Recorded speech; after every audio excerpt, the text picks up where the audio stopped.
pessoal, sejam muito bem-vindos e muito bem-vindas a mais um vídeo. E nesse vídeo eu vou falar de uma mulher do povo, negra, marisqueira, que transpôs os limites da sua condição de subalternidade e se constituiu como um sujeito político de destaque. São poucos os registros históricos que atestam a existência dela e do que ela fez. Questiona-se a existência desta mulher, mas isto mostra o ceticismo, a acomodação e o desinteresse da historiografia clássica pela memória dos oprimidos. Mas Maria Filipa continua viva na tradição oral de Itaparica, nas cidades do recôncavo baiano, nas comemorações da independência e nos trabalhos onde contamos a vida e os feitos desta mulher. Pensando a minha, a sua, a nossa africanidade.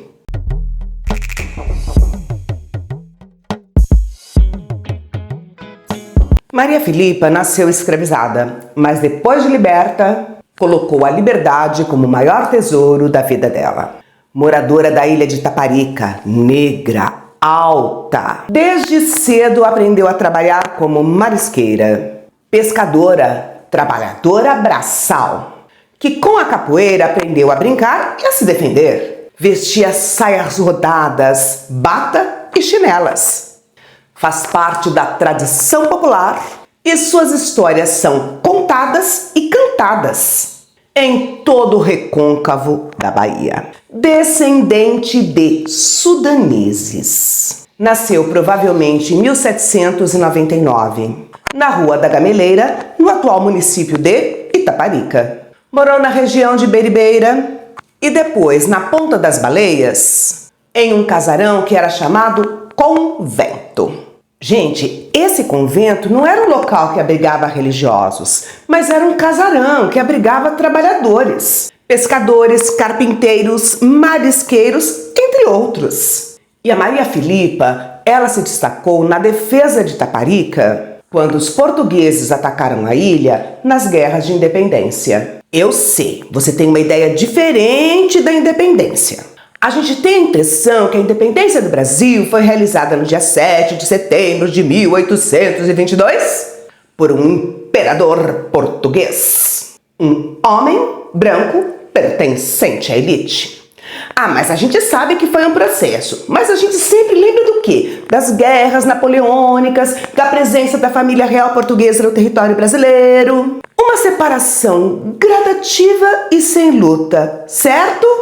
Doce ilusão. Com certeza vocês se lembram do grito às margens do Ipiranga: Independência ou morte! Sim, verdadeiro e adequado. Porque na nossa independência teve morte, sim. Foi um processo violento. O Brasil nasceu como Estado e como nação, dentre outros fatores, por uma guerra. A independência foi anunciada no dia 7 de setembro de 1822, mas o Brasil teve que travar uma guerra para garantir sua independência. E depois a gente ainda pagou uma indenização para Portugal, mas essa é uma outra história que a gente não vai falar aqui nesse vídeo, não. Vamos voltar para a independência. A guerra foi uma peça-chave para a construção da unidade territorial do Império. Quase que o Brasil rachou. E ela ocorreu junto com as negociações da independência. Meus queridos e minhas queridas, a notícia da independência vai se espalhando devagarzinho pelo território brasileiro. Primeiro, porque o Brasil é um grande país de dimensões continentais. E segundo, porque nesse período a gente não tem internet que espalha rapidamente as notícias. Por isso, as notícias iam chegando lentamente nas províncias. Algumas diziam assim: beleza, estamos juntos, somos independentes. Outras diziam: aqui não, aqui a gente se mantém fiel a Portugal. Assim, a grande causa da Guerra de Independência foi a rejeição à independência do Brasil por parte de algumas províncias. E aí, para garantir a unidade territorial brasileira, uma guerra foi iniciada contra as províncias que rejeitaram a independência. E, gente, o governo imperial ele teve que se articular às pressas, na correria. Era necessária a formação de tropas, compra de armas, de navios, contratação de soldados estrangeiros para atuar no período, tudo assim, né? Não vamos ver na pancada no rapidinho. Afinal de contas, a intenção era de manter o país unido e independente de Portugal. Dentre as províncias que não aceitaram a independência, a gente tem a Bahia. Só que, galera, é assim, ó, não é tão simples. A Bahia possuía uma ampla população que era favorável à independência. Mas as autoridades baianas decidiram se manter leais a Portugal. As tropas locais, elas eram lideradas por Madeira de Melo, que usou a força para conter aqueles que apoiavam a independência. A violência dos confrontos em Salvador fez com que muitas pessoas fugissem para o recôncavo baiano. E de lá, eles organizaram a resistência para fazer com que a Bahia expulsasse os portugueses. E é claro, né? Portugal apoiou as autoridades e enviou tropas. E o Brasil enviou o general francês Pedro Labatut e suas tropas para reconquistar Salvador. Turma, reforçando, a cidade de Salvador estava dominada pelas tropas portuguesas que queriam se manter fiéis a Portugal. E a gente tem uma resistência oficial por parte do imperador sob o comando de Labatut e da população que também resiste, não querendo se manter fiel a Portugal. A ajuda das milícias populares foram muito importante neste momento, não apenas na Bahia, mas em todas as guerras de independência. E a nossa heroína Maria Filipa foi uma importante figura que organizou um movimento feminino e popular de resistência ao domínio português. E, portanto, ela é uma heroína do Brasil e da nossa independência. Com saias rodadas, chinelas e turbante, ela escondia embaixo das saias as armas que elas iam utilizar na guerra. Principalmente as peixeiras, que era uma faca que elas estavam habituadas a utilizar nos seus trabalhos enquanto marisqueiras. E a Maria Filipa, ela ficou conhecida pela liderança que ela teve em um grupo de 40 mulheres na resistência contra os portugueses. Mas tem uma coisinha que a gente tem que lembrar. Antes da independência, lá na Bahia, a gente tem dois grandes movimentos: Revolta dos Malês e Conjuração Baiana. Isso mostra que existia entre a população da região uma forte resistência não apenas à escravidão, mas ao domínio português no território brasileiro. Gente, a Bahia vivia uma efervescência política, era um barril de pólvoras. E quando a independência vem e as autoridades se recusam a sair do domínio português, a região explode. Não apenas junto ao povo. A gente vai ter também grandes comerciantes e latifundiários da região que queriam fazer uso do seu comércio sem prestar contas ou pagar impostos para Portugal. Além do povo e a sua busca de liberdade. E é nesse contexto que a Maria Filipa e todas as mulheres que atuaram junto com ela vão ascender e ter uma participação ativa dentro do processo histórico. Quando ocorreram as guerras de independência, ela deveria ter entre 23 e 24 anos de idade. Ela era uma marisqueira, catadora de mariscos, então ela conhecia as terras, os mangues e os rios, além das táticas do uso de armas brancas, da peixeira. E ela se embrenhou na guerra, organizando o envio de mantimentos para o recôncavo, organizando as vedetas, vigias que ficavam nas praias itaparicanas para prevenir o desembarque das tropas inimigas. E ela liderou um grupo de mais ou menos 40 mulheres na defesa dessas praias. E essas mulheres, elas estavam armadas com duas armas: a peixeira e galhos de cansanção, uma planta que é também chamada de urtiga, que causa muita coceira e ferimentos na pele, além de um ardor insuportável, planta que os portugueses não conheciam. Mas pra que galho de cansanção? Pra surrar os portugueses. Surra? Numa guerra? Galera, nós estamos em 1822. E a Guerra de Independência foi basicamente no corpo a corpo.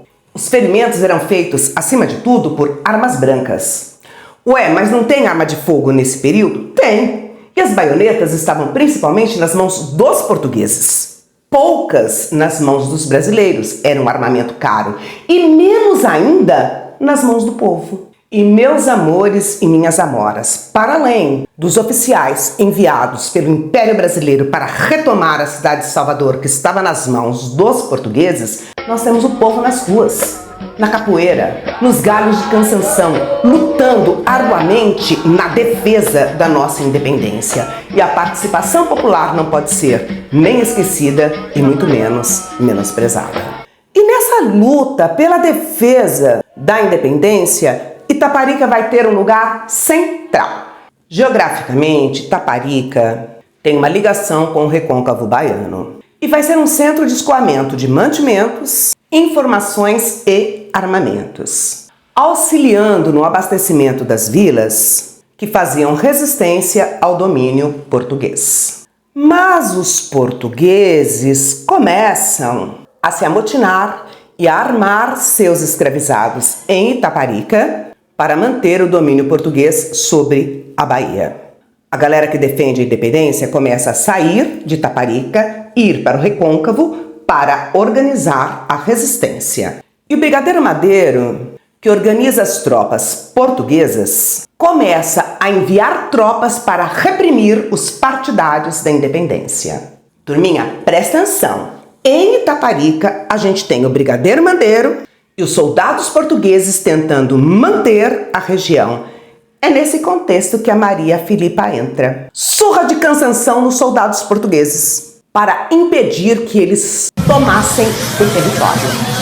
Além disso, sabe o que ela fez? Ficou nas canoas dela e com tochas incendiou navios portugueses.